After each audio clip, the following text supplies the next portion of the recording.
ॐ अज्ञानतिमिरन्धस्य ज्ञानञ्जनशलाखया चक्षुरुन्मिलितं येन तस्मै श्रीगुरुवे नमः। श्रीचैतन्यमनोभीष्टं स्थापितं येन येन भूतले भूतले स्वयं रूपा स्वयं कदा कदा मह्यं ददाति ददाति स्वपदान्तिकं स्वपदान्तिकम्। वन्देऽहं श्रीगुरुं श्रीगुरुं श्रीयुतापत्कमलं श्रीगुरुं वैष्णवांश्च श्रीरूपं साग्रजातं सहगण रघुनाथान्वितं सतं सजीवम् साद्वैतं सावधूतं परिजनसहितं कृष्णचैतन्यदेवं श्रीराधा कृष्णपादान् सहगणललिता श्रीविशाखान्वितंश्च हे कृष्णा करुणा सिन्धु दीनबन्धो दीनबन्धो जगत्पते गोपेश गोपिका कान्ता राधाकान्त कान्ता नमस्तुते। सप्तकाञ्चना गौराङ्गी राधा गौराङ्गी वृन्दावनेश्वरी कृष्णानुसुते देवी वृषभानुसुते देवी प्रणमामि प्रणमामि हरिप्रिये। वाञ्छाकल्पतरुभ्यश्च कृपा सिन्धुभ्य एव च पतितानां पावनेभ्यो वैष्णवेभ्यो नमो वैष्णवेभ्यो नमः। नमो नमः। जय श्री कृष्ण चैतन्य प्रभु नित्यानंद श्री अद्वैत गदाधर श्रीवासादि शिवसादि गौरभक्तवृन्द। मूकं करोति वाचालं पङ्गुं लङ्घयन्ते गिरिं यत्कृपातमहं वन्दे श्रीगुरुं दीनतारिणं परमानन्दमाधवं श्रीकृष्ण चैतन्य ईश्वरम् ईश्वरम् जय गौरचन्द्राय राधिकाय राधिकाय तदालय कृष्णाय कृष्ण कृष्ण कृष्णभक्ताय तद्भक्ताय नमो तद्भक्ताय नमः। नमो नमः। हरे कृष्ण। हरे Krishna. Okay, let's start. So I'm not going to recap because that takes a lot of time, and so I'm hoping that everybody is attending classes, and you can, if you miss any class, please go back and listen, and please read on your own the purports if you have missed. But we are reading the entire Bhagavad Gita, all the purports completely. So please go through Bhagavad Gita yourself if you're not going through in the class. The goal is to finish Bhagavad Gita over next year and a half or so, and hoping that we can give some certificates for those who attend maximum classes and attend properly and join for Kahoot quizzes and are participating in reading and everything. So thank you again for joining. We'll start from 2.1. The last thing that happened was that Arjun was confused. He presented 4 doubts in front of Krishna and gave very solid reasons based on bodily conception or material. From his material viewpoint, he gave some reasons on why he does not want to fight. We understood that those were coming from bodily platform, from his mind, from his uncontrolled emotions, from the level of incorrect understanding of scriptures, and they were not in line with the spiritual understanding at all. They were not on spiritual platform, and they were not befitting a self-realized person. So let's go further. 2.1. Sanjay Uvacha. Sanjay Uvacha. Tam tatha kripayavishtam. Tam tatha कृपापुष्टम् Ashru Purna Kulekshanam. अश्रुपूर्णाकुलेक्षणम् Vishidantam idam vakyam. विषीदन्तम् इदं Vakyam वाक्यम् Uvacha Madhusudana. उवाच मधुसूदनः। Okay, let's read. Who wants to read this translation and purport? We can read the whole thing. I can read, Mataji. Yes. Translation by Srila Prabhupada. Srila Prabhupada ki jai. Sanjaya said, seeing Arjuna full of compassion, his mind depressed, his eyes full of tears, Madhusudana, Krishna spoke the following words. Purport. Material compassion, lamentation, and tears are all signs of ignorance of real self. Compassion for the eternal soul is self-realization. The word Madhusudana is significant in this verse. Lord Krishna killed the demon Madhu, and now Arjuna wanted Krishna to kill the demon of misunderstanding that has overtaken him in the discharge of his duty. No one knows where compassion should be applied. Compassion for the dress of a drowning man is senseless. A man fallen in the oceans of nescience cannot be saved simply by rescuing his outward dress, the gross material body. One who does not know this and laments for the outward dress is called a Sudra, or one who laments unnecessarily. Arjuna was Kshatriya, and in this conduct was not expected. Lord Krishna, however, can dissipate the expectation of the ignorant. And for this purpose, Bhagavad Gita was sung by him. This chapter instructs us in self realization by an analytical study of material body and the spirit soul, as explained by Supreme Authority. Lord Sri Krishna, this realization is possible when one works without attachment to fruitive results and is situated in the fixed conception of real self. Hare Krishna. Hare Krishna. Before we go forward, let me just tell you this chapter second. So chapter second is called Contents of the Gita Summarized. This is a very important chapter because a little bit of a summary of Bhagavad Gita is given. Some Krishna has touched on various aspects very quickly in this second chapter. So about who we are, about what is our purpose here, what should be our conduct here, how we are trapped in this material world, what causes this entanglement here. Very briefly, all the principles are given. The highest principle of Bhakti Yoga is not given very much, of course, but just the basic knowledge of self-realization is summarized in second chapter. Still, still the highest principles of Krishna Prema or devotional service are not given very much in second chapter. But as far as Gyan Yoga, Sankhya Yoga, etc. are concerned, like who we are, what is our purpose here, why we are stuck in this body, what is this world, those kind of things are given. Not so much information about Krishna himself and not so much about information about the best way to serve Krishna. Those things are not given yet. Still, very important aspects, the fundamental principles of self-realization are given. Okay. Chapter 2 is divided into 5 parts. Okay, this is very important, so please hear carefully. 5, because this makes it easy to go through this reading. 5 parts of chapter 2 are, number 1, about first 10 verses, where Arjun accepts Krishna as the spiritual master. Abhi tak only, Arjun ki confusion chal rahi hai, his lamentation, his doubts are going on. But he has not surrendered to Krishna, he has not submitted and accepted Krishna as his guru. So the first 10 verses about Arjun will accept Krishna as his spiritual master after presenting all his doubts. Second part of chapter 2 is the knowledge of body and soul. Okay, knowledge of body and soul. Ye Krishna bolna shuru karenge. And this is called Sankhya Yoga. Okay, this is the analytical study of matter and spirit. What is matter or what is body? What is spirit or what is soul? Okay, this knowledge will be given in many, like about 20 verses of second chapter, from about 11 to 30th verse. This is grossly. There is a lot of overlap also. Then third part of second chapter is where Krishna will talk about working for some fruitive benefits, okay? Working for some results, working for some enjoyment or some self-gain, some material gain. That is called sakam karma, okay?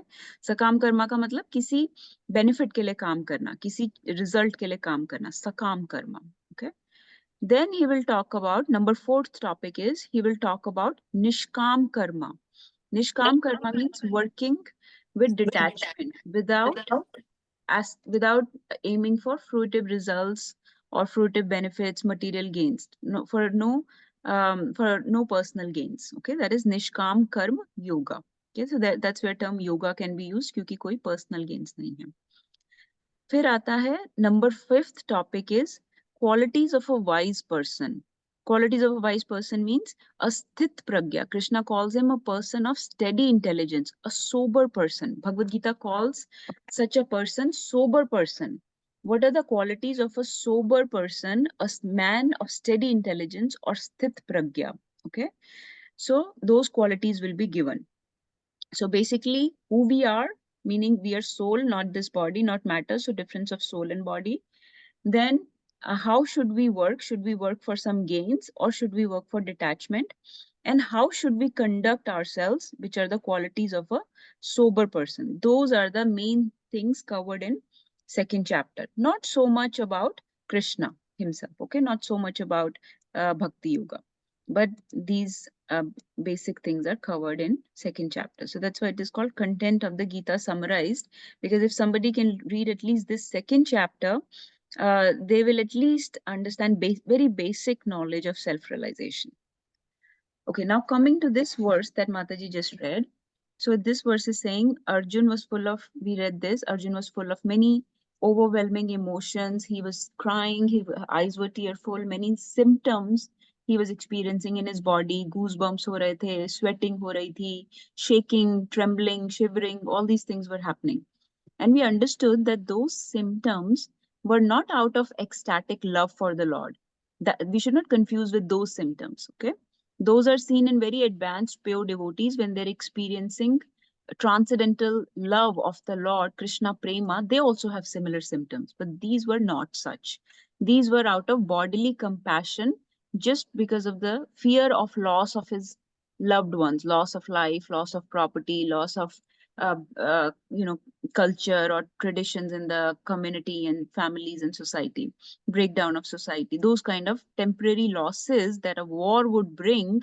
Arjun is worried about those short-term losses. Okay, that is what is causing him to feel compassion, tears, and lamentation. Prabhupada has used these three words, and his first thing he has written is material. This is all material compassion, lamentation, and tears. This is not spiritual. Okay, if you see, Arjun is calling Krishna Madhusudan. Madhusudan matlab killer of Madhu demon. So if you are killing a demon, he's using this name because he's saying you have killed a demon Madhu in the past. Now please kill the demon of this misunderstanding. Arjun understands that this, whatever this he's feeling, this is not completely right. This is may not be the best way to act or best way to behave in this situation.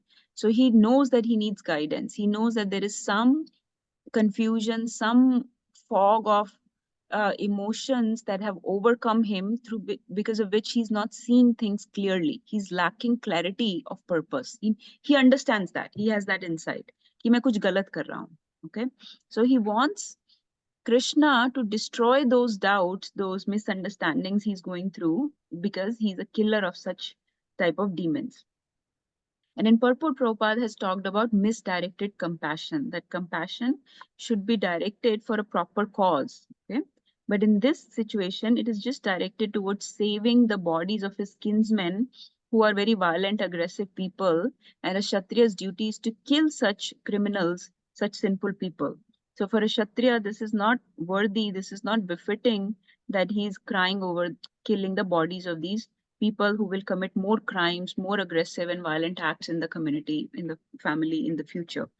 So this is ignorance on his part. Okay, and he's calling it kuch word use kiya tha Prabhupada ne. Maybe it's in the next verse. Yeah, he said it, he called it Shudra, sorry, yeah. He called it Shudra, and he gave a comparison that this is so foolish. This is like somebody trying to save the dress of a drowning man. Somebody's drowning and he's calling for help, and the person that jumps in is just worried about the dress of the drowning man. Ki iski jo dress hai wo kharab ho jayegi, and not saving the soul. So you're going to cause so much harm in the society by not fighting this war, rather than whatever short-term harm will happen by fighting this war. So you're going to bring a lot of destruction actually by not fighting this war. This is akin to losing a man and just trying to save his dress. So dress के चक्कर में आदमी को खो दोगे आप. So आप इतना short term narrow vision है आपका कि आप dress बचाने में लगे हो और बड़ी चीज को भूल रहे हो. You're forgetting the big thing that needs to be saved, which is the drowning man. So this is a Shudra mentality. This is a low class mentality, very shallow understanding. This is not somebody who's self-realized soul who should not behave like this. Okay, so Prabhupada is saying from this ignorance of Shudra type of mentality, Krishna will take him to getting fixed in the conception of the real self. तो ये problem क्यों हो रही है? क्योंकि he's thinking of himself and these people as body, as physical, as material. If he changes his understanding and understands the real self, he becomes situated in the conception of real self, then he will not have these doubts, these misunderstandings. So our goal is to get fixed in the conception of real self. Okay, let's keep reading. Now Krishna will start speaking. This is the first full verse that Krishna will speak in Bhagavad Gita. So let's recite this. Shri Bhagavan Vacha Bhagavanuvacha Kutastva Kashmalam Midam Kutastva Kashmalam Malindam Midam Vishme Sam Upastitam Vishme Vishme Sam Upastitam Vishnu Anarya Jushtam Aswargyam Anarya Anarya Jushtam Aswargyam Akirti Karam Arjuna Akirti Karam Arjuna. This is a very important verse. This is the first verse Krishna has spoken in the Bhagavad Gita so far. Okay, can somebody read the translation and the first paragraph? Should I read? Yes. Translation. The Supreme Personality of Godhead said, "My dear Arjuna, how have these impurities come upon you? They are not at all befitting a man who knows the value of life. They lead not to higher planets, but to infamy." Purport. Krishna and the Supreme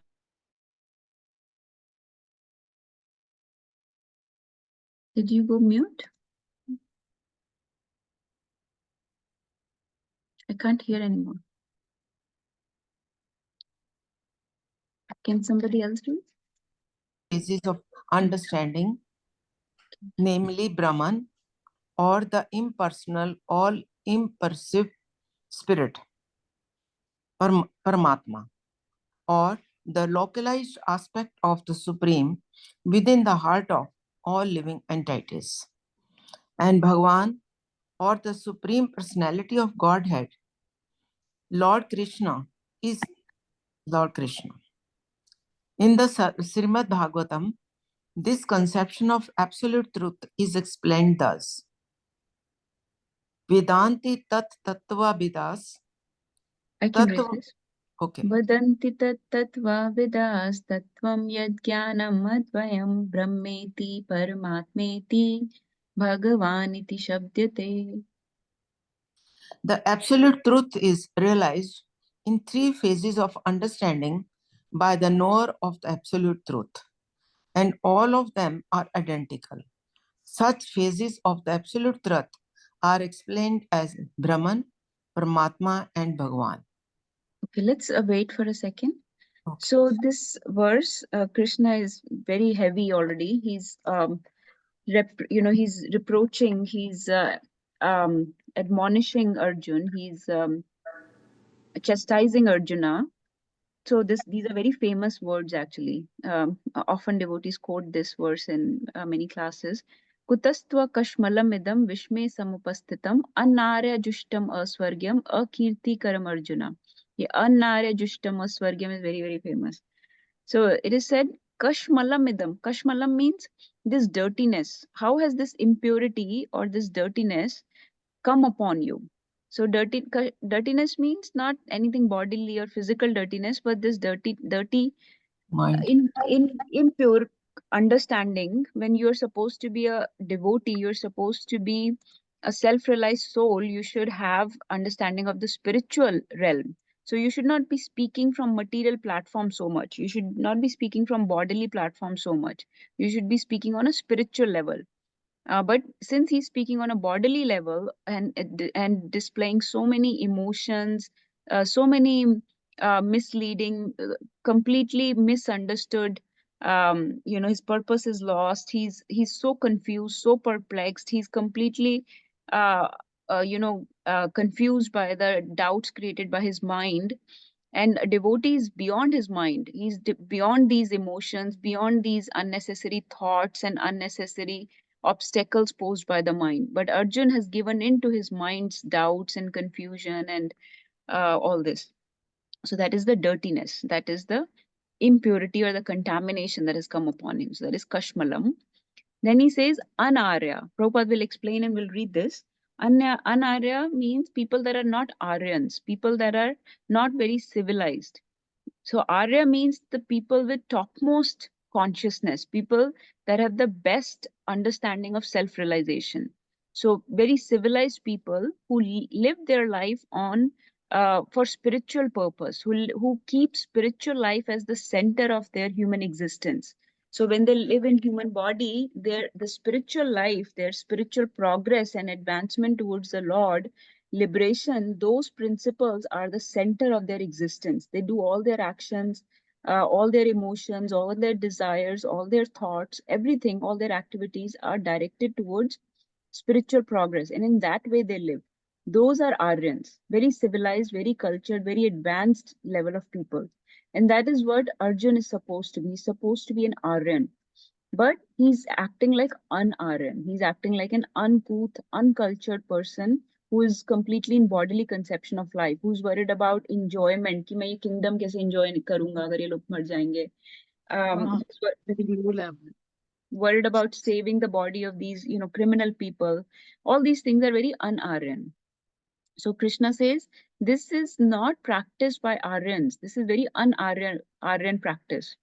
और इससे तो तुम्हें स्वर्ग भी नहीं मिलेगा. You will not even get any heavenly destination or an elevated destination. And you will get a kirti, meaning don't think that by this display of compassion you will be praised in the world. Rather, you will be criticized. You will get a kirti, infamy. You will fall down from your status, from your position of actually, this will not be compassionate or magnanimous. Don't think you are acting mercifully.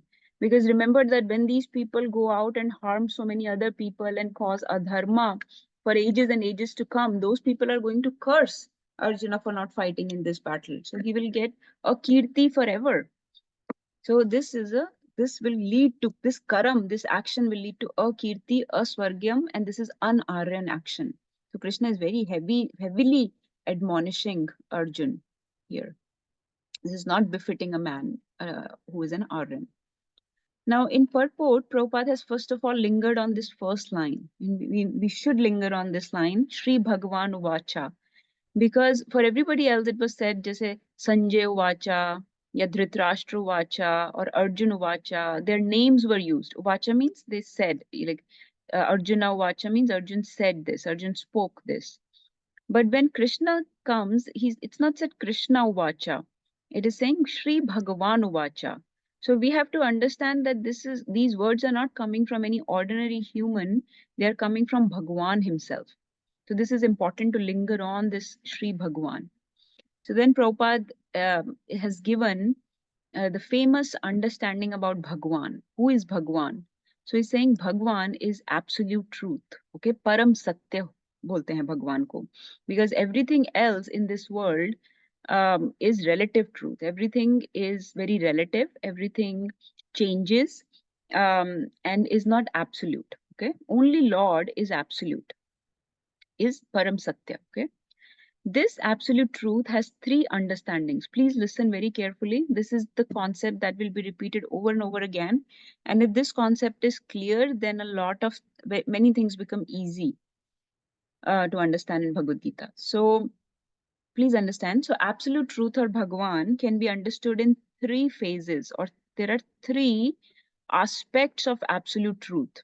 What are the three aspects? Brahman, Paramatma, and Bhagwan. Okay. There are three levels of understanding. एक सबसे कम level की understanding है, फिर एक उसके next level की, और फिर सबसे हाई लेवल ऑफ अंडरस्टैंडिंग है. ऐसे तीन लेवल्स ऑफ अंडरस्टैंडिंग है एब्सोल्यूट ट्रूथ की. ओके, तीनों ही सही हैं, लेकिन जितनी नीचे है वो थोड़ी partial है. It is partial understanding. It is incomplete understanding, and then it becomes more and more complete. तो Brahman क्या होता है? Brahman is the light or effulgence that is coming from the body of the Lord. It's Brahma Jyoti or Brahman, which is pervaded into everywhere, into every nook and corner, every atom of this world, of this entire cosmic manifestation. That light, that effulgence coming from the body of the Lord is called Brahman. Okay. Then there is Paramatma understanding. So Brahman is the lowest level of understanding. It is the most incomplete level of understanding. It is most superficial level of understanding. फिर आती है next level, which is Paramatma. Paramatma is the localized aspect of the Lord. Localized मतलब जो हर किसी के शरीर में present है, विद्यमान है, along with the soul, along with the jiva, along with spirit soul along with Jiva, Bhagwan is present in the form of Paramatma with us, with all of us, okay? Everywhere, with everyone, in all living entities, whether it's an animal, whether it's a living entity, non-living entity, and any type of living entity, whether it's animal, plant, human, any species, in all bodies, Lord is present in a localized form called Paramatma. You can think of इसका example ऐसे समझते हैं कि जैसे sun hai there is sun in the sky. Now you put, let's say, 100 pots of water on the ground, okay? They are all full of water, 100 pots of water in the ground. Now, when you look into each pot, you will see sun inside each pot, okay? So, ऐसा नहीं है कि sun has multiplied into 100 suns, but it's the same one sun that is reflected into each pot, and it looks like the sun is present within each pot, okay?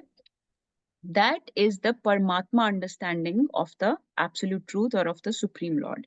कि हर एक ही भगवान है, लेकिन वो सबके अंदर ऐसे expanded है, present है. He expands himself as Paramatma into every living entity, into every body, okay? Every living entity along with the soul. So that is called Paramatma. So Brahman हो गया, सबसे नीचे की understanding, next level की understanding हो गई Paramatma. The highest understanding, which is the most complete understanding, is called Bhagwan. Okay, Bhagwan is the person, the form of the Lord, the deity of the Lord, who is present in his dham and who comes here, who sometimes incarnates here, who exchanges pastimes with the devotees, who has many relationships with the devotees, who accepts service from devotees, who exchanges emotions and enacts all these wonderful activities with the devotees. That person is called Bhagwan. Okay, and Bhagwan has many qualities also. Bhagwan has unlimited opulences, and 6 common opulences of Bhagwan are described. Okay, which we will read just in a few minutes. So, but I wanted to linger on this because this is the first time we are hearing about this in Bhagavad Gita, and we will keep hearing many times. पर Brahman, Paramatma, Bhagwan, ये 3 understanding है. So Prabhupada has quoted this verse from Srimad Bhagavatam. This is a memory verse from Srimad Bhagavatam, very important verse, which tells us that people that know absolute truth, okay, they say that there are 3 aspects of absolute truth: Brahman, Paramatma, and Bhagwan. So iske baare mein, let's keep reading more, and then I'm going to pause after this verse and make sure everybody is good with this concept before we move further. As we are reading Bhagavad Gita, I really, this is a very subtle science. This is a very important knowledge, as you all know, and we have given very much importance to our material knowledge. We have gone to schools, colleges. We have हम अच्छे से notes बनाते हैं, लिखते हैं, underline करते हैं, read करते हैं. But when it comes to spiritual knowledge, we do not give it the same importance. We do not read, we do not underline, we do not make notes, we do not हम कुछ काम करते रहते हैं और side में सुनते रहते हैं कि कुछ सुन जाएगा. While that is okay, it is purifying to hear Bhagavad Gita like that, it may not give you the highest benefit. The highest benefit will come from Swadhyaya, from complete total immersion in Bhagavad Gita as much as possible. And that is something everybody will have to do, everybody will have to do on their own level. नहीं तो बहुत बार मैंने देखा है लोग पढ़ते रहते हैं बार बार, लेकिन सेम कॉन्सेप्ट जो कई बार बताए हैं वो समझ नहीं आते, वो जाते ही नहीं अंदर, क्योंकि Krishna sees your effort. So if you are not making effort, this knowledge will not enter into the heart. This is more subtle than material knowledge. Material knowledge भी समझ नहीं आती बिना attention के. तो जो spiritual knowledge है, that is completely dependent on the mercy of the Lord. Unless we make some efforts to attract mercy of the Lord, the knowledge may not enter into the heart. So we should make some efforts to attract mercy of the Lord, either by hearing, by chanting, by doing some devotional services. But that is one way to attract this knowledge. So these concepts, while they are difficult, but they are, if we pray for mercy of the Lord, we can understand them. The knowledge will enter into the heart with attention, absorption, and by performing some devotional services, especially chanting. So let's keep reading. Please read the next one. Let's read the next paragraph. Who can read the next one?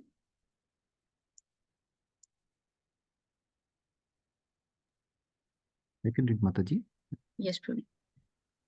These three divine aspects can be explained by the example of the sun, which also has three different aspects, namely the sunshine, the sun's surface, and the sun planet itself. One who studies the sunshine only is the preliminary student. One who understands the sun's surface is further advanced, and one who can enter into the sun planet is the highest. Ordinary students who are satisfied by simply understanding the sunshine, its universal pervasiveness, and the glaring effulgence of its impersonal nature, may be compared to those who can realize only the Brahman feature of the absolute truth. The student who has advanced still further can know the sun disk, which is compared to knowledge of Paramatma feature of the absolute truth. And the student who can enter into the heart of the sun planet is compared to those who realize the personal feature of the supreme absolute truth. Therefore, the bhaktas or the transcendentalists who have realized the Bhagwan feature of the absolute truth are the topmost transcendentalists. Although all the students who are engaged in the study of the absolute truth are engaged in the same subject matter. The sunshine, the sun disk, and the inner affair of the sun. Mataji, can you scroll down here? The sun, a planet, cannot be separated from each other. The student of the three different phases are not in the same category. The Sanskrit word Bhagwan is explained by great authority Parashara Muni, the father of Vyasadeva. The Supreme Personality who possesses all riches, all strength, all fame, all beauty, all knowledge, and all renunciation is called Bhagwan. There are many persons who are very rich, very powerful, very beautiful, very famous, very learned, and very much detached. But no one can claim that he possesses all riches, all strength, etc. entirely. Only Krishna can claim this because he is the Supreme Personality of Godhead. No living entity, including Brahma, Lord Shiva, or Narayana, can possess opulences as fully as Krishna. Therefore, it is concluded in Brahma Samhita by Lord Brahma himself that Lord Krishna is the Supreme Personality of Godhead. No one is equal to or above him. He is primeval Lord or Bhagavan, known as Govinda, and he is supreme causes of all causes. Ishwaraha Paramaha Krishna Sachidananda Vigraha Anadir Adir Govinda Sharva Karana Karnamam.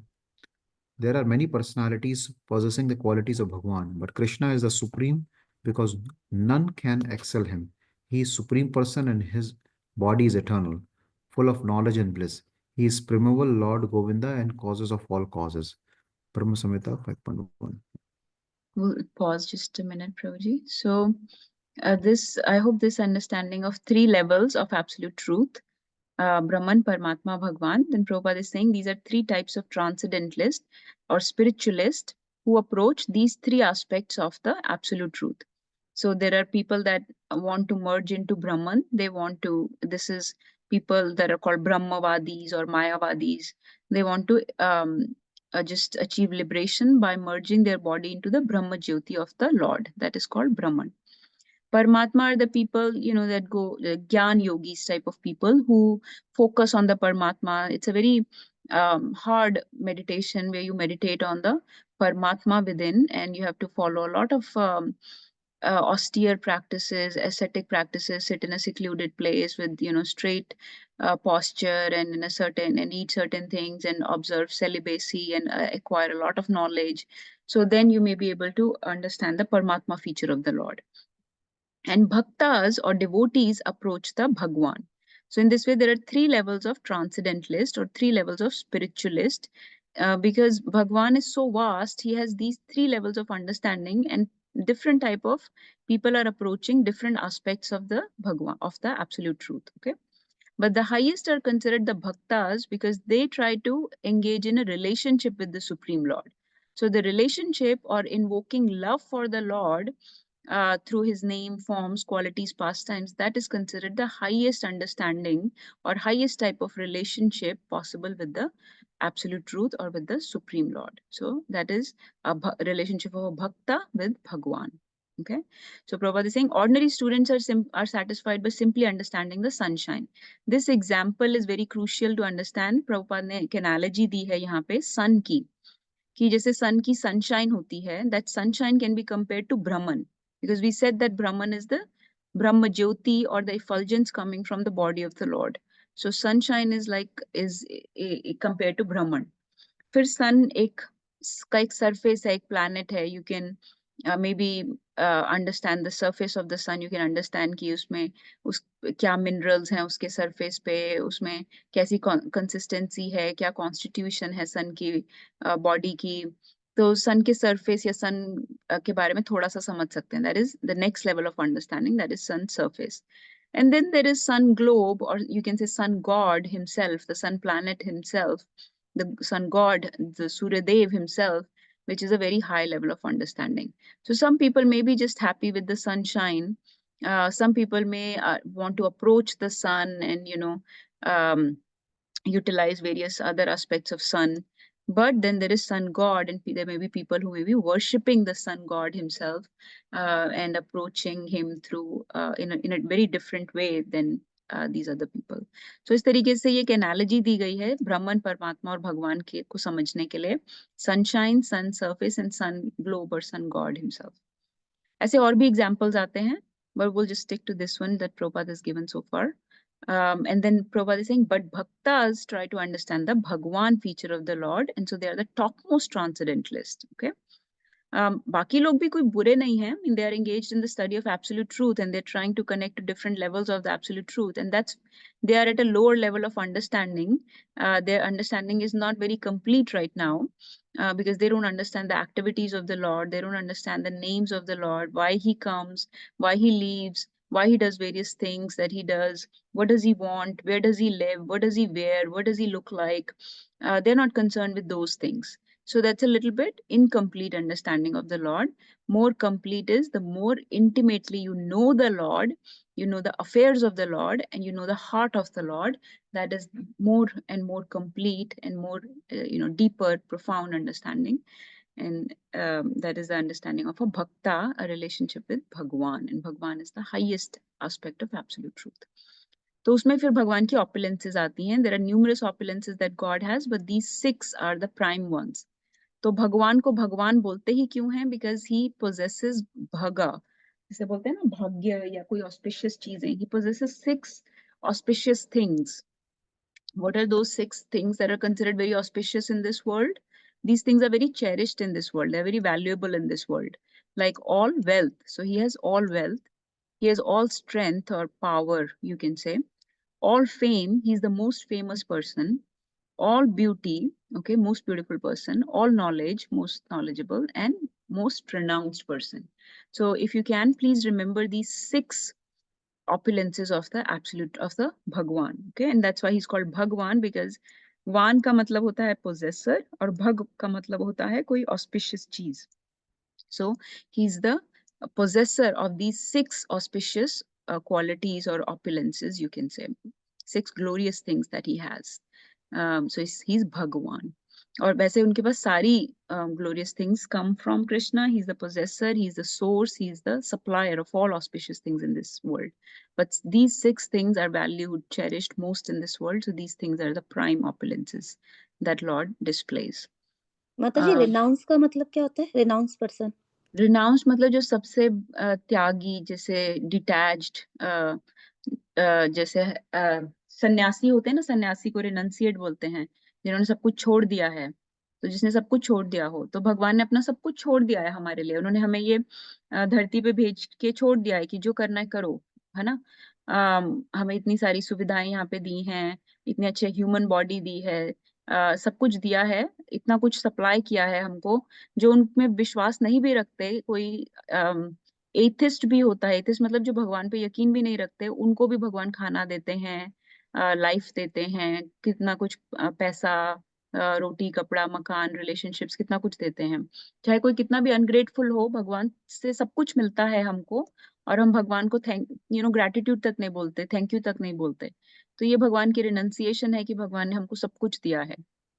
और फिर जब भगवान relationship रखते हैं अपने भक्त से, तो वो कितनी रिनंसिएशन शो करते हैं, कितना त्याग शो करते हैं। जैसे कि इतने पावरफुल हैं, इतनी उनमें स्ट्रेंथ है, फाइट कर सकते हैं, एक सेकंड में सब कुछ डिस्ट्रॉय कर सकते हैं, लेकिन फिर भी अर्जुन के चैरिटियर बन गए, राइट। उसका रथ चला रहे थे। रथ चलाना एक बहुत ही नीचा काम माना जाता है, जैसे कि एक ड्राइवर का काम है ना, एक सर्वेंट का काम है, लेकिन वो अपने भक्त के लिए उसका दास भी बन जाते हैं, उसका चैरियट भी चलाने को तैयार हैं। तो इस तरीके से वो ऑल रिनाउंस्ड है, मतलब उन्होंने सब कुछ अपने भक्त के लिए छोड़ देते हैं। और भक्त तो क्या, दुनिया के कॉमन लोगों को भी उन्होंने सब कुछ दिया है, and he does not expect या he does not want anything in return.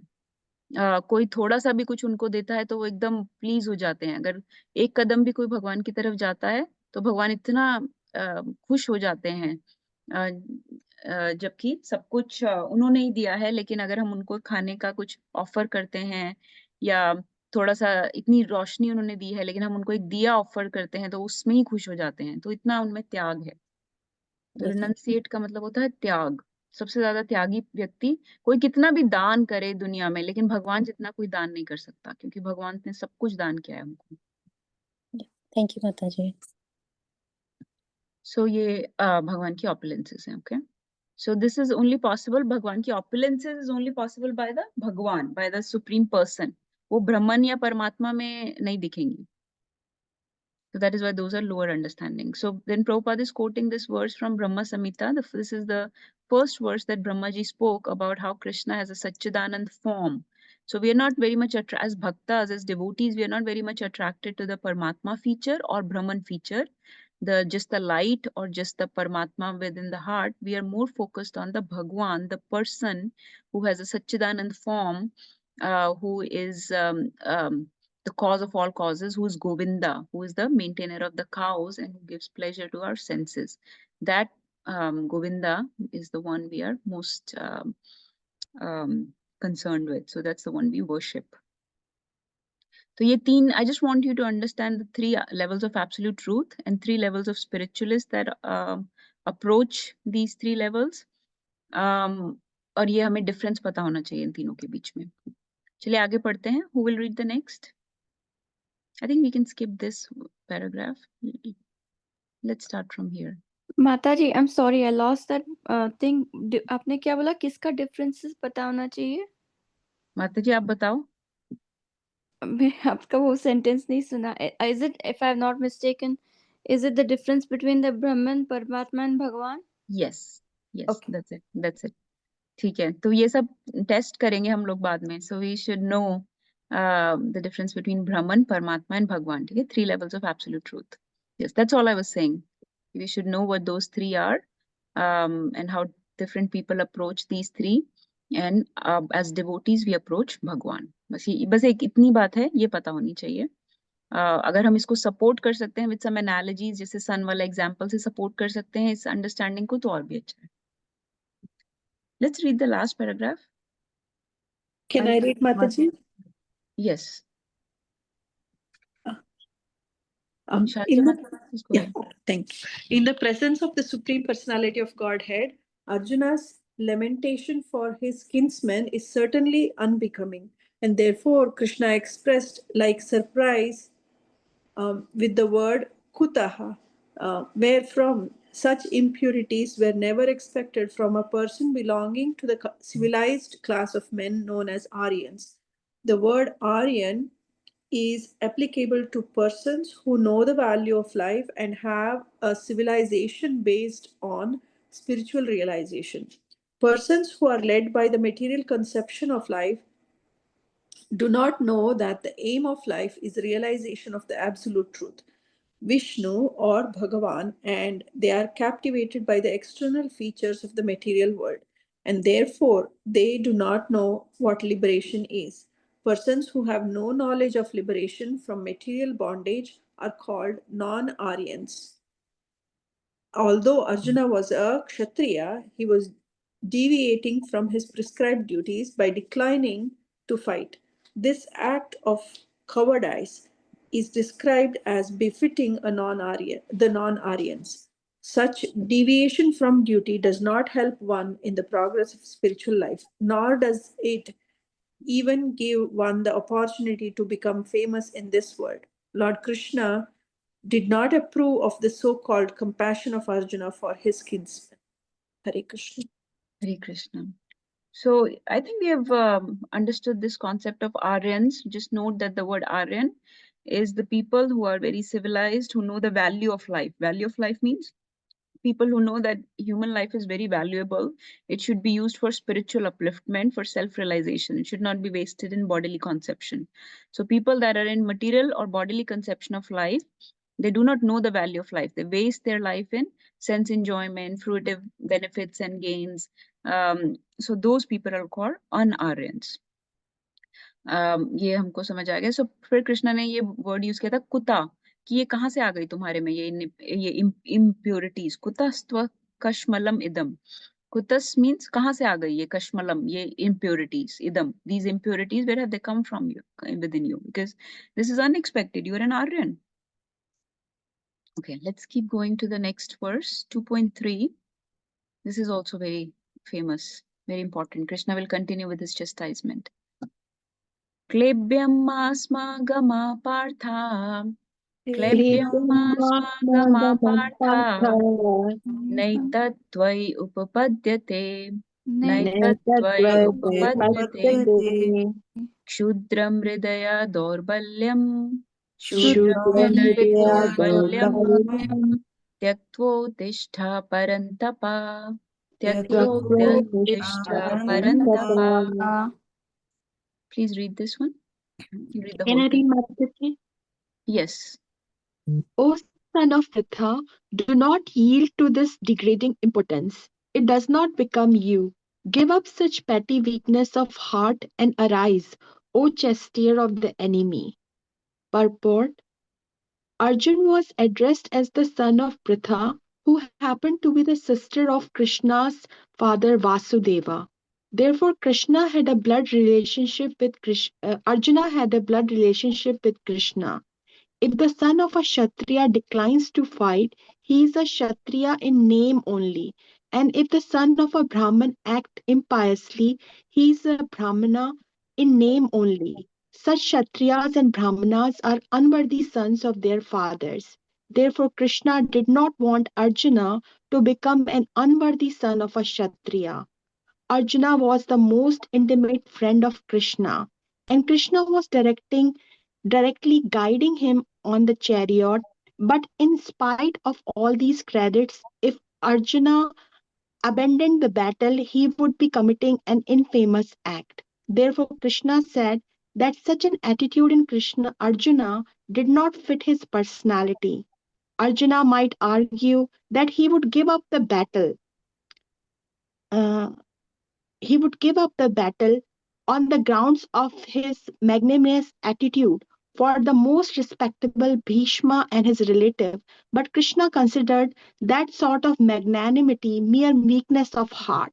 Such false magnanimity was not approved by any authority. Therefore, such magnanimity or so-called non-violence should be given up by persons like Arjuna under the direct guidance of Krishna. Hare Krishna. Hare Krishna. So Krishna is again very heavily chastising Arjuna. He's saying, chastising matlab डांट लगा रहे हैं. What is he saying? Do not yield to this degrading impotence. So this is very heavy for a Kshatriya. If somebody else had said this to Arjuna, Arjuna would have killed him. But this is Krishna, his dear friend and teacher who's saying this. So what is he saying? Degrading impotence here means that not rising to the occasion, not responding to the call of duty. So not responding to the call for action. So whenever we are called to do something that we are trained for, we better rise to the occasion. We have to do our duty. We have to do the action that is expected of us. A prescribed duty, a prescribed action has to be performed as expected of us.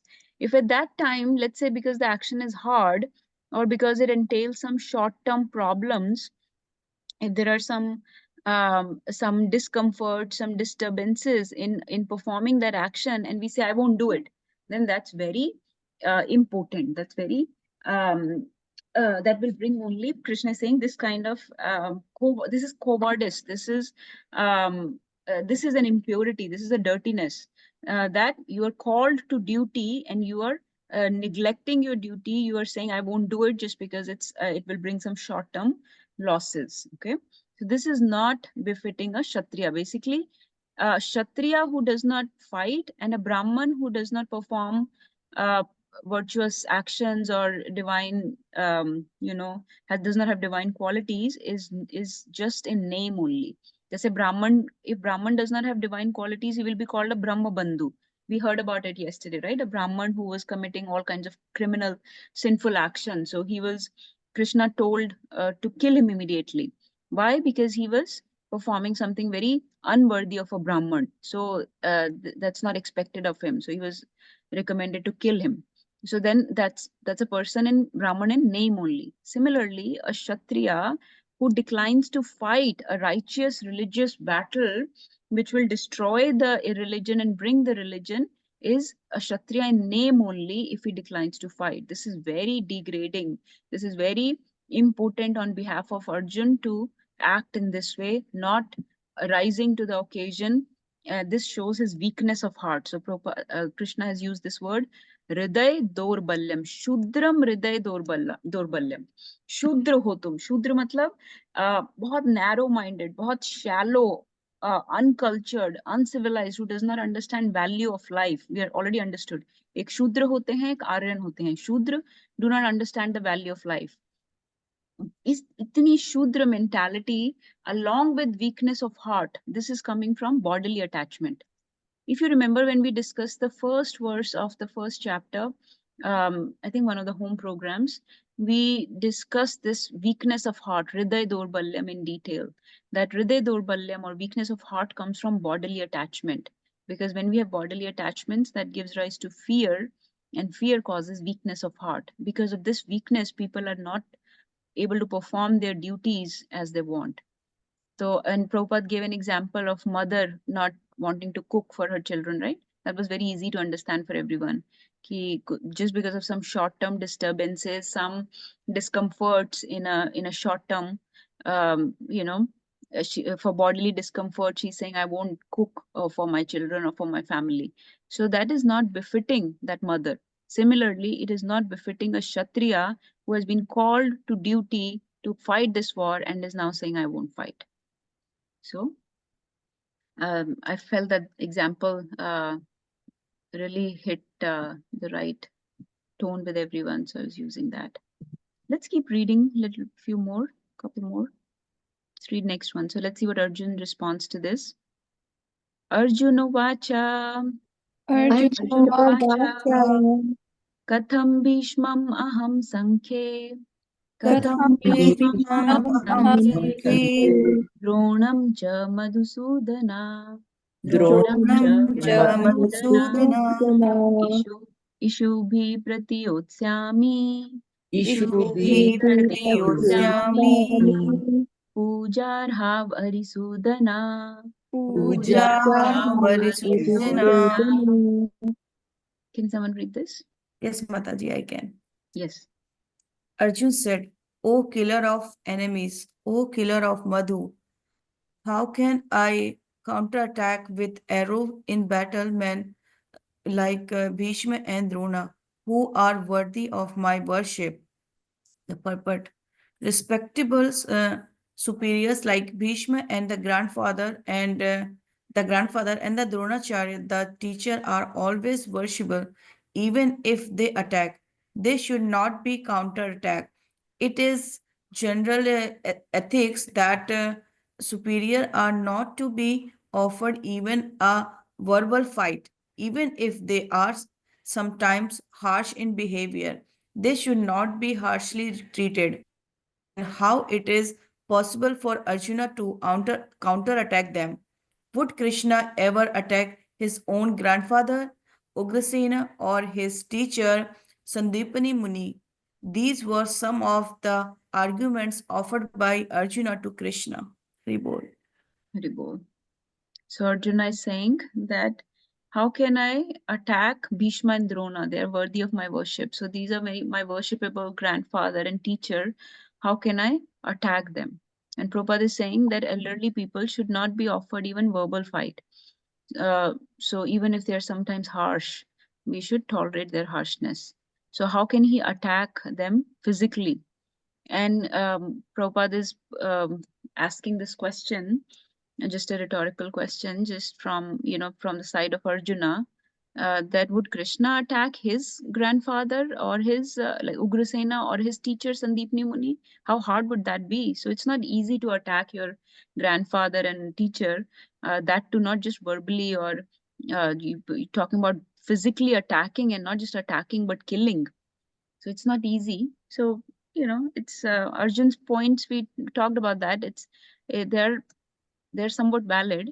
That's why it is it is hard for us to because we are also on the bodily platform, so Krishna's teachings seem difficult to grasp sometimes, but when you are in bodily attachments, you have this fears, these fear of loss, fear of loss of property, all this.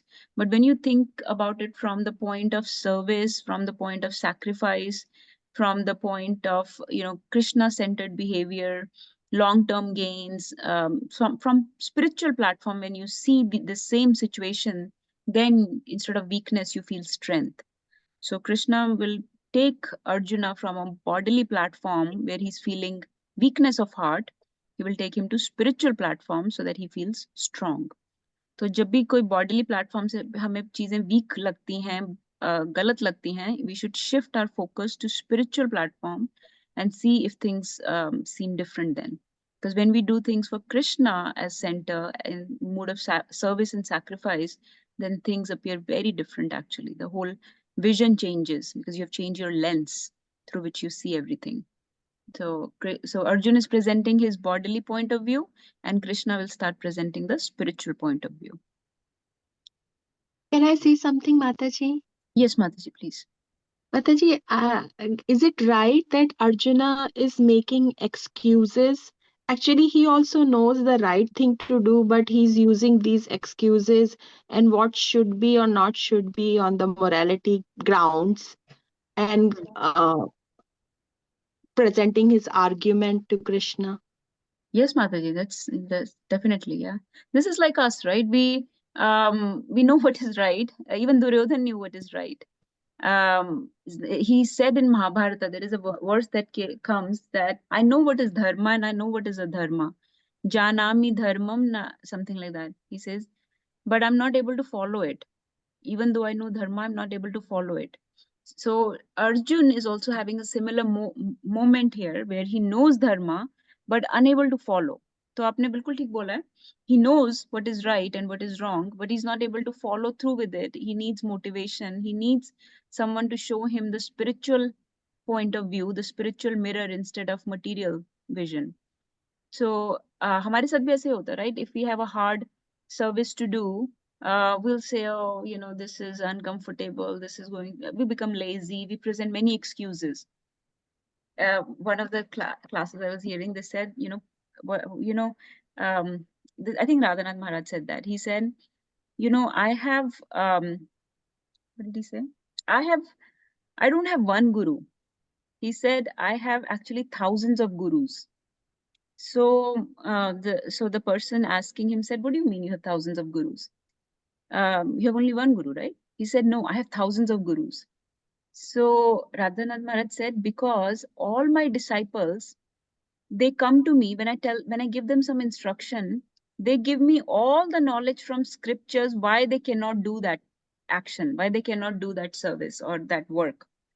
They give, and it's not that they don't know the scriptures, but they give me all the knowledge. कि मैं ये इसलिए नहीं कर सकता, इसलिए नहीं कर सकता, इसलिए. So they come and preach to me. That's why I have so many gurus.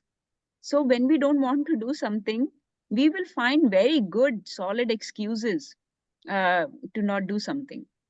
And those excuses will sound like very good moral, ethical principles coming from scriptures, very sound ideas. हाँ, जैसे कि अर्जुन की बात भी सही लग रही है.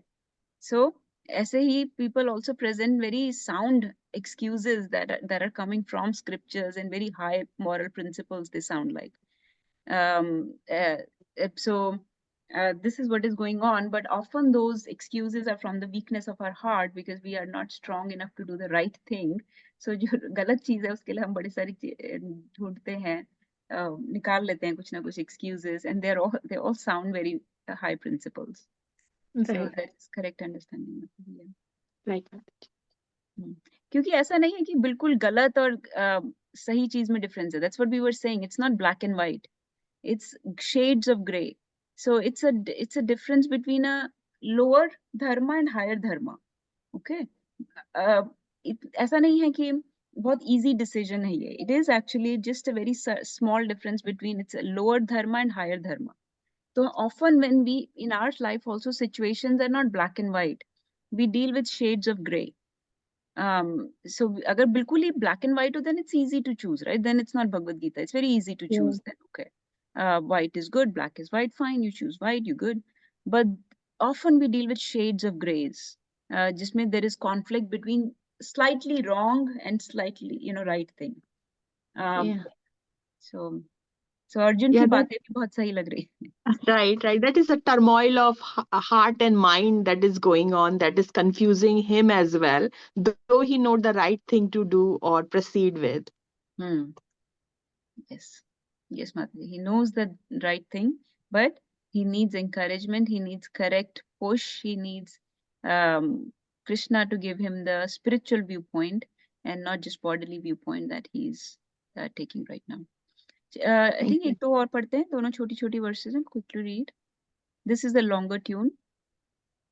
Gurun ahatva hi mahanubhavan.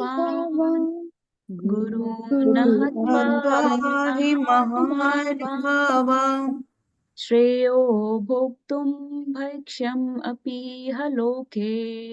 श्रेयो भोक्तुं भोक्ष्यम् अपीह लोके. लोके. हत्वार्थकामांस्तु गुरूनिहेव. हत्वार्थकामास्तु गुरूनिहेव भुञ्जीय भोगान् रुधिरा प्रदिग्धान्. भुञ्जीय भोगान् रुधिरा प्रदिग्धान्. Okay, please read this. I can read, Mataji. Yes. Hare Krishna, it would be better to live in this world by begging than to live at the cost of lives of great souls who are my teachers. Even though desiring worldly gain, they are superiors. If they are killed, everything we enjoy will be tainted with blood. Purport. According to spiritual codes, a teacher who engages in an abdominal action and has lost his sense of discrimination is fit to be abandoned. Bhishma and Drona were obliged to take the side of Duryodhan because of his financial assistance, although they should not have accepted such a position simply on financial considerations. Under the circumstances, they have lost the respectability of teachers. But Arjuna thinks that nevertheless they remain his superiors, and therefore to enjoy the material profits after killing them would mean to enjoy spoils tainted with blood. Haribol. Not much to discuss here. He's continuing on the same line that it is better to take up this profession of begging than to live at the cost of he does not want to maintain himself at the cost of the lives of great souls such as his teachers and Bhishma, grandfather and teachers, rather to take up begging. He refers to, no, that was the last verse where he referred to Krishna as Arisudana. Arisudana होता है कि Ari होता है killer, जैसे Murari. Killer of Mura demon is called Murari. Krishna is also called Kamsari because he killed Kamsa. Putanari because he killed Putana. Arisudana because he kills many enemies. So anyways, this verse Arjuna is saying, I cannot kill these Mahanubhava. Mahanubhava is the great souls. And it is better that I just take up begging because I will not be able to enjoy anything. And even though these people want worldly gain, they are still my superiors.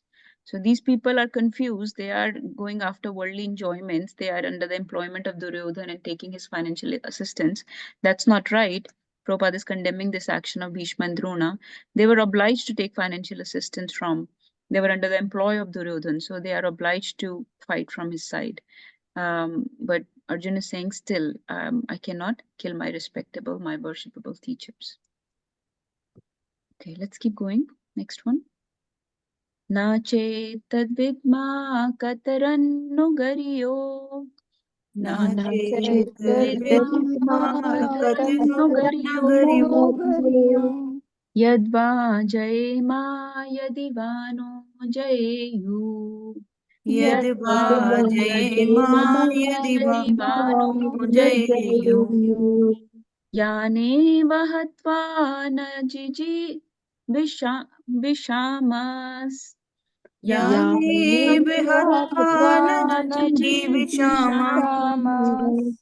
Deva stita pramukhe dharta rashtra. Deva stita pramukhe dhartarashtra.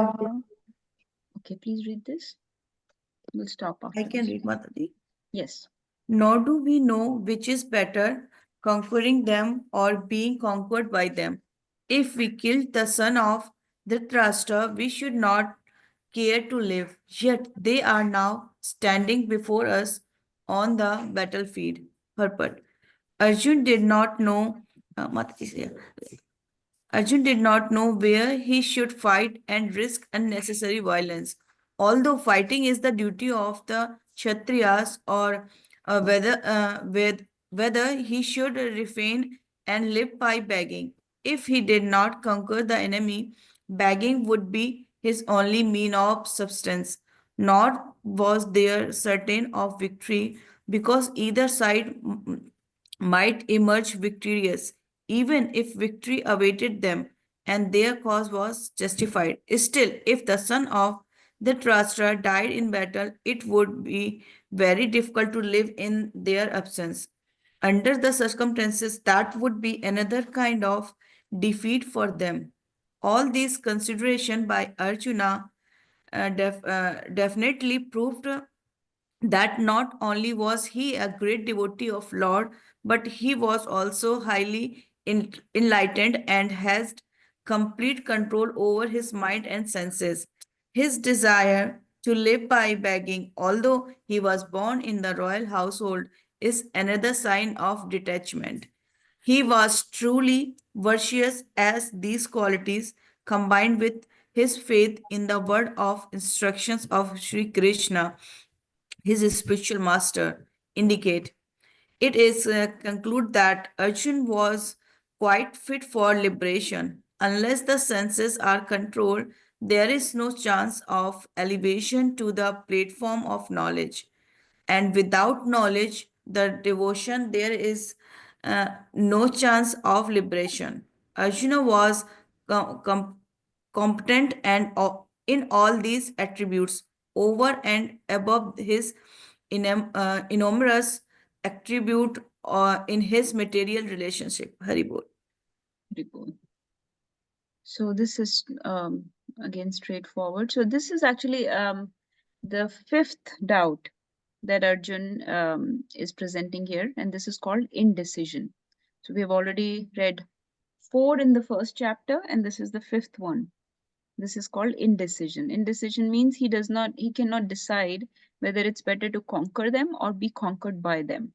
Maybe it's okay to let them kill him or to just leave this battle and take up begging. That may be better than conquering them or killing them. Um, so he's undecided still, because he said, even if so he's looking at different angles. He's thinking, let's say if I killed all these sons of Dhritarashtra, I would still not care to live myself. I would not be able to rule properly. I'd not be able to enjoy anything, and I would not care to even live. So if I won, it will still not be any kind of victory. Then he's thinking, if I lost, which means I get conquered by them, then it's a loss anyways. So why even lose? Why not just not fight? Why not just leave the war and take up begging? So he's very undecided. So to him, it feels like winning is as bad in this case as losing, So might as well not just fight the war, because on either side, whether winning or losing, he does not see much benefit. So he's undecided, and he's just thinking that I should probably give up and give up this battle and take up begging. So Prabhupada is just commenting and complimenting Arjuna's detachment, that he's ready to give up this fight. He's uh, giving, this is a big sacrifice. If you think about it, it is a big sacrifice. He does not want to enjoy the kingdom at the cost of the lives of sons of Dhritarashtra. So this is a very detached attitude. So that type of attitude is actually a very Vaishnav, very devotee-like quality. It is a befitting a devotee. It is not befitting a Kshatriya to not fight this war, but his compassion, his kindness, his detachment, his sacrifice, his lack of enjoyment at the cost of other people's lives, those are very befitting a devotee, at least.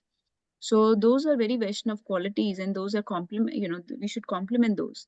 And actually, that's where we stopped last class also, that as a result of these qualities, Krishna feels Arjun is very fit to receive this knowledge of Bhagavad Gita. That's why Krishna has made Arjuna his instrument to give this knowledge of Bhagavad Gita to all of us, not Duryodhan, not some completely unvirtuous person, but rather a truly virtuous person who has these divine qualities of detachment, who does not want to kill people rashly, who is taking time to think of all the consequences. He's looking at things from all angles.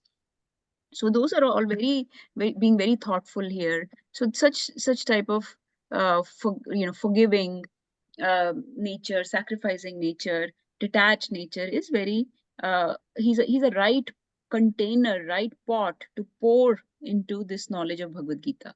So at least we need to become like this to get this knowledge of Bhagavad Gita, this submissiveness, this humility, this complete transparency with our spiritual master, with Bhagwan, completely displaying our emotions or whatever we feel, bearing our heart in front of him. So at least he's very transparent, very full of divine qualities. He's a very perfect medium to give this knowledge to us, whereas someone like Duryodhan will not be. So that's where Prabhupada is stopping in this purport. We'll stop. The next verse is a memory verse, which we will try to memorize in the next class, 2.7. So please be ready for that. If somebody wants to start memorizing it before they come for class, even better, then they will be ahead of the game. And as you see, Arjun is ahead of the game because he has all these qualities already. So he's ahead of the game. So we should try to be ahead of the game. Please try to memorize 2.7 if possible. We'll stop here. Any questions, realizations, comments?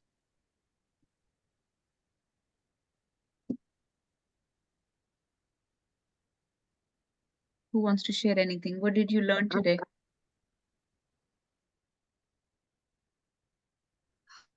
Hare Krishna Mataji, I would like to say something. Yes, ma'am.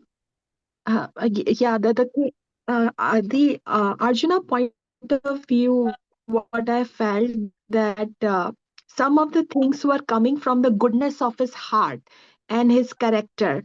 And he was acting, at some points, I felt he was acting too humble and lacked courage to go with the right thing.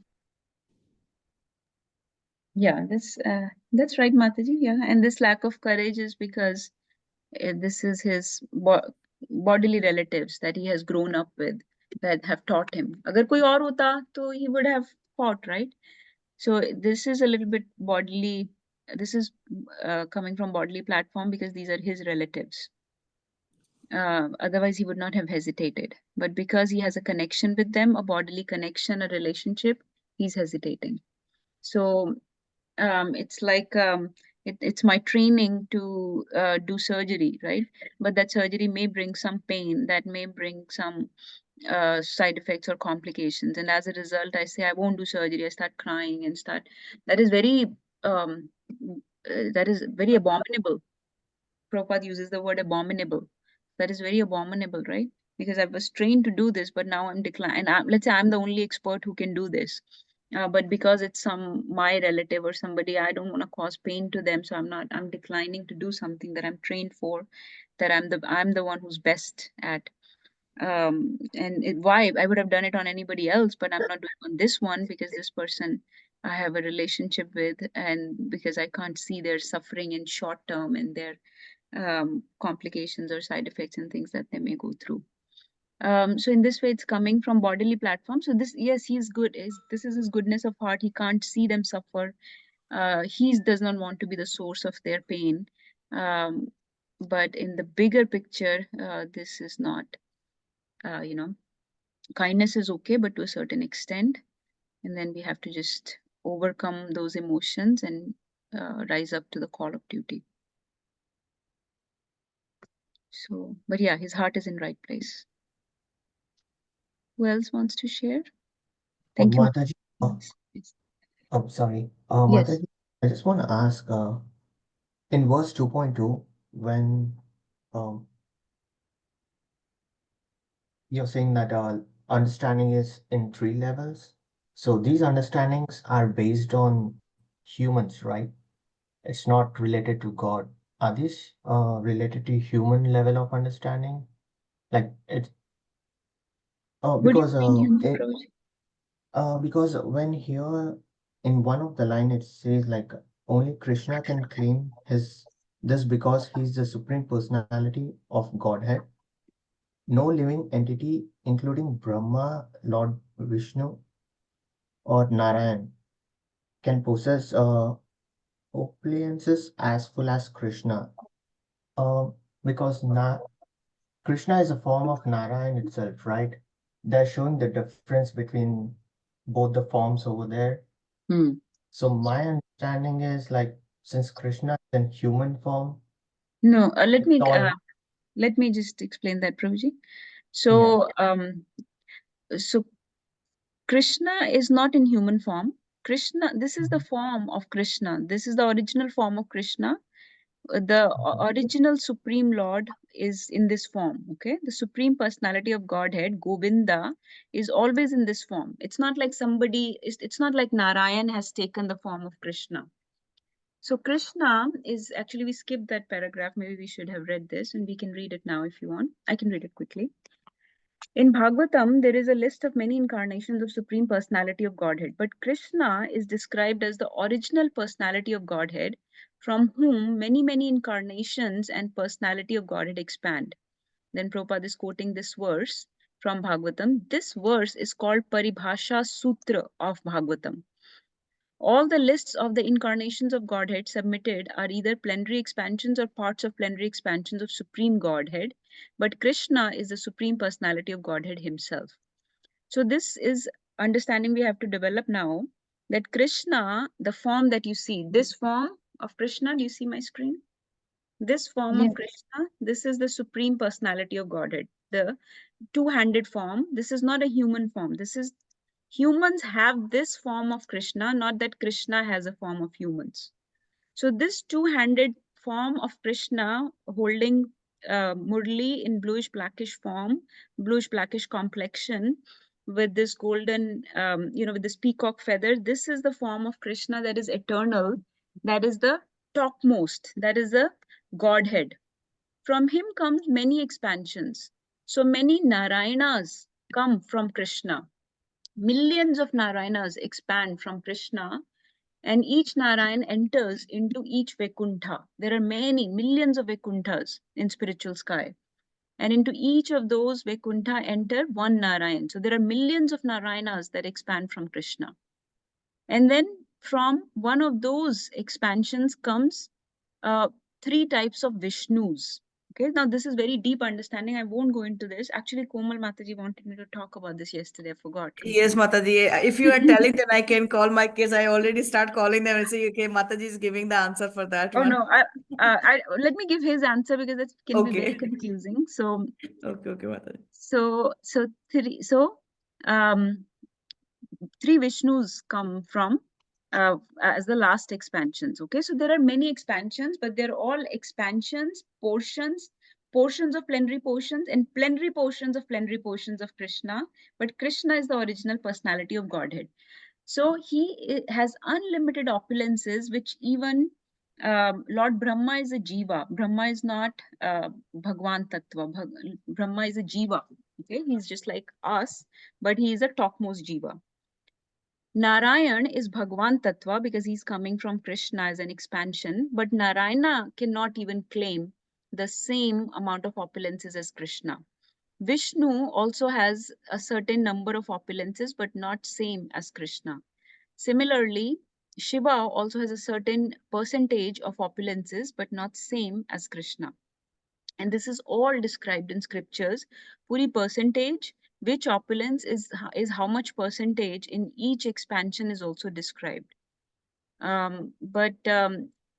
So as coming back to your question, the 3 levels of understanding is nothing to do with this expansions now. Okay, now this is one thing. The 3 levels is only about Krishna. There is Krishna, who is this Bhagwan. This is Krishna, the form of the Lord, which has these opulences.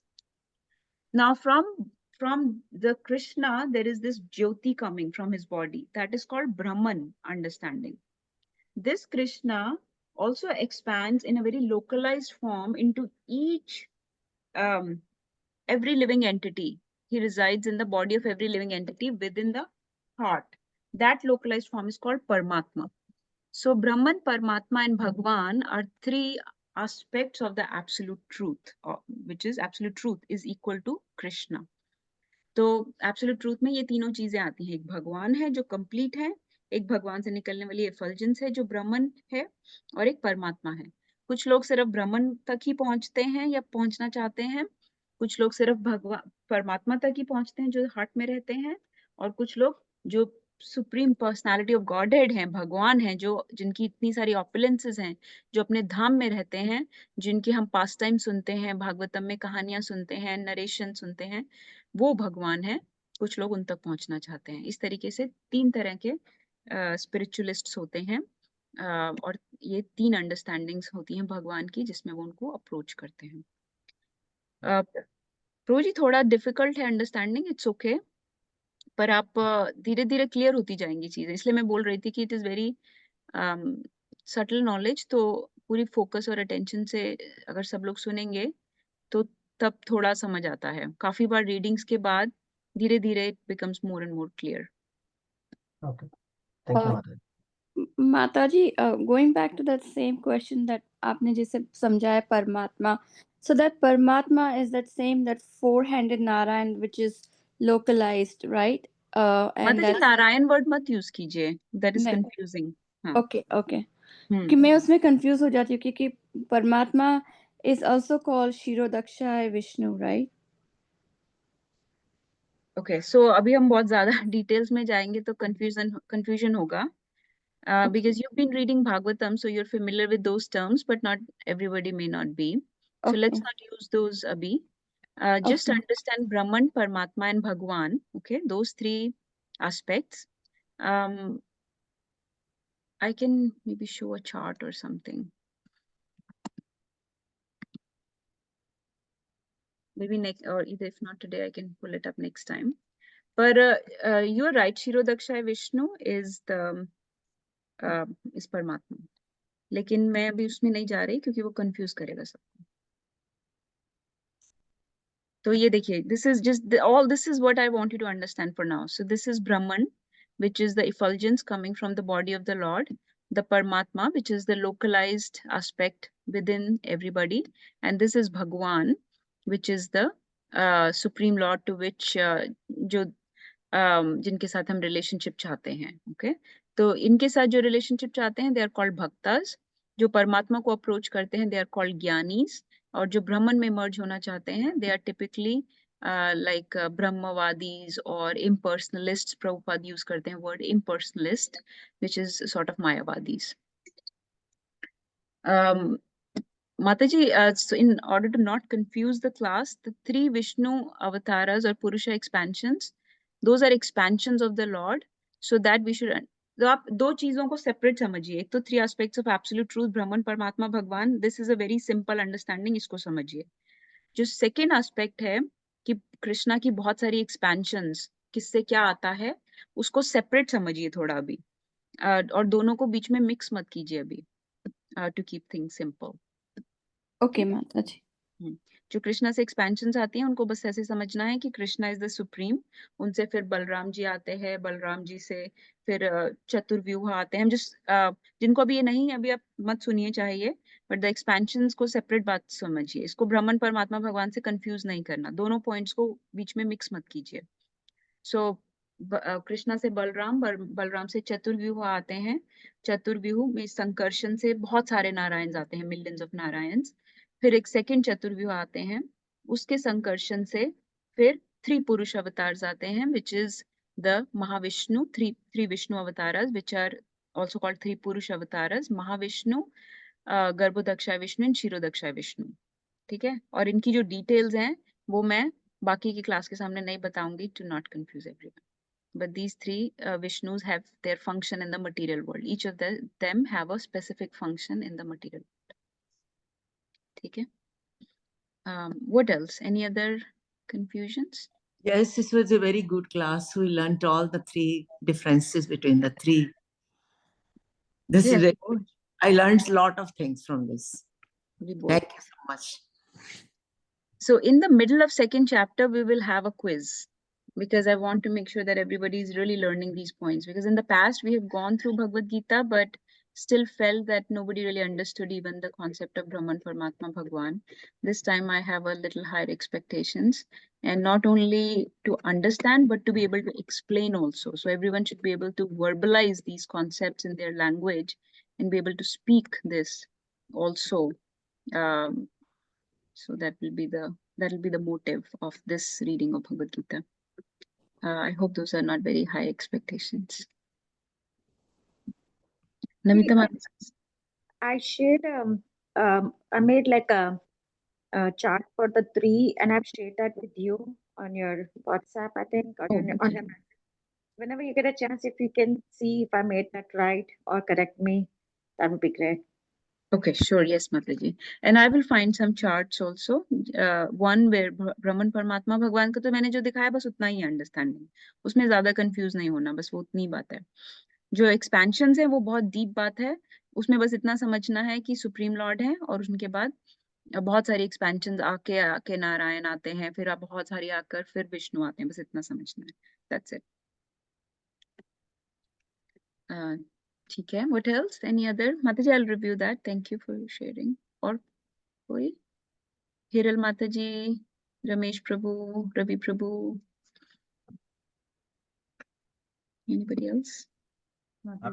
Wonderful class, Mataji. That's it. I didn't have any questions. Okay, Hare Krishna. Okay, then we'll stop. Thank you everyone for joining. We have Nursing Chaturdashi coming up on Sunday. Please join. Please memorize Nursing Aarti.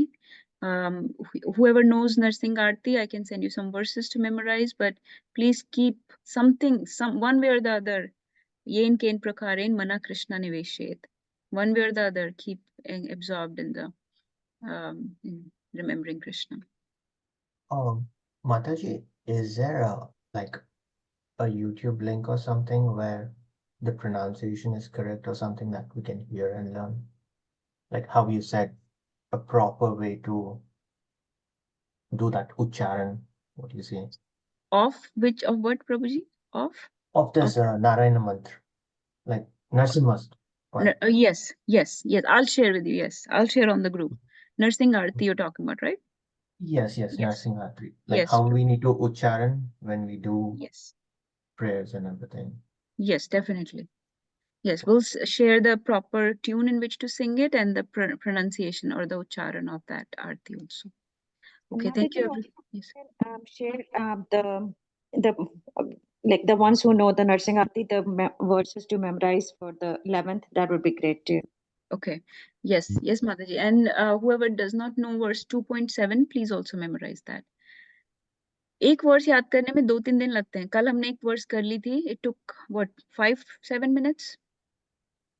So ये वाली verse थोड़ी लंबी है, but What is this word? 2.7, I think you already know this. Which one? Karpanya Karpanya dosha. Okay. Yes. Okay.